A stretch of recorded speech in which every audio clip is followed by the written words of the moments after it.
ఆదికాండము మొదటి అధ్యాయము. ఆదియందు దేవుడు భూమి ఆకాశములను సృజించెను.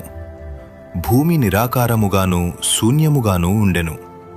చీకటి అగాధ జలముపైన కమ్మియుండెను. దేవుని ఆత్మ జలములపైన అల్లాడుచుండెను.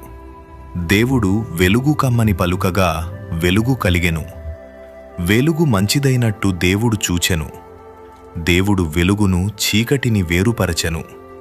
దేవుడు వెలుగునకు పగలనియు చీకటికి రాత్రి అనియు పేరు పెట్టెను. అస్తమయమును ఉదయమును కలుగగా ఒక దినమాయెను. మరియు దేవుడు జలముల మధ్యనొక విశాలము కలిగి ఆ జలములను ఈ జలములను వేరుపరచునుగాకని పలికెను. దేవుడు ఆ విశాలము చేసి విశాలము క్రింది జలములను విశాలము మీది జలములను వేరుపరపగా ఆప్రకారమాయెను. దేవుడు ఆ విశాలమునకు ఆకాశమని పేరు పెట్టెను. అస్తమయమును ఉదయమును కలుగగా రెండవ దినమాయెను. దేవుడు ఆకాశము క్రిందనున్న జలములకు చోటనే కూర్చబడి ఆరిన నేల కనపడునుగాకని పలుకగా ఆప్రకారమాయెను. దేవుడు ఆరిన నేలకు భూమి అని పేరు పెట్టెను. జలరాశికి ఆయన సముద్రములని పేరు పెట్టెను. అది మంచిదని దేవుడు చూచెను. దేవుడు గడ్డిని విత్తనములిచ్చు చెట్లను భూమి మీద తమ తమ జాతి ప్రకారము తమలో విత్తనములు గల ఫలమిచ్చు ఫలవృక్షములను భూమి మొలిపించుగాకని పలుకగా ఆప్రకారమాయెను. భూమి గడ్డిని తమ తమ జాతి ప్రకారము విత్తనములిచ్చు చెట్లను తమ తమ జాతి ప్రకారము తమలో విత్తనములు గల ఫలవృక్షములను మొలిపింపగా అది మంచిదని దేవుడు చూచెను. అస్తమయమును ఉదయమును కలుగగా మూడవ దినమాయెను. దేవుడు పగటిని రాత్రిని వేరుపరచునట్లు ఆకాశ విశాలమందు జ్యోతులు కలుగునుగాకనియు అవి సూచనలను కాలములను దిన సంవత్సరములను సూచించుటకయ్యుండుగాకనియు భూమి మీద వెలుగిచ్చుటకు అవి ఆకాశ విశాలమందు జ్యోతులయ్యుండుగాకనియు పలికెను. ఆప్రకారమాయెను.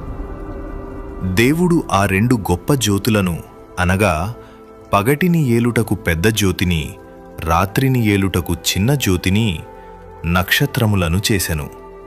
భూమి మీద వెలుగిచ్చుటకును పగటిని రాత్రిని ఏలుటకును వెలుగును చీకటిని వేరుపరచుటకును దేవుడు ఆకాశ విశాలమందు వాటినుంచెను. అది మంచిదని దేవుడు చూచెను. అస్తమయమును ఉదయమును కలుగగా నాలుగవ దినమాయెను.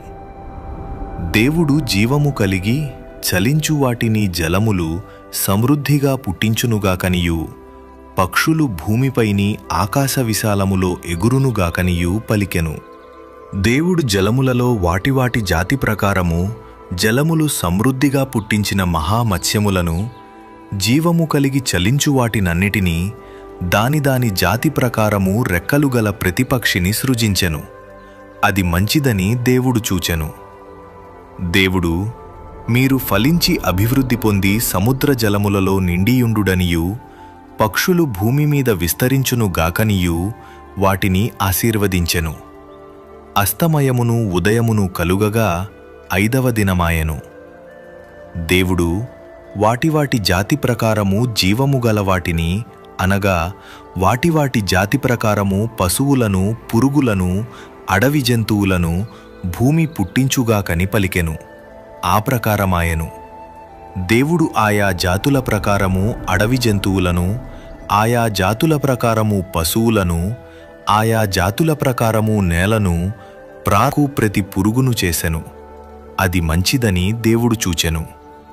దేవుడు మన స్వరూపమందు మన పోలిక చొప్పున నరులను చేయుదము.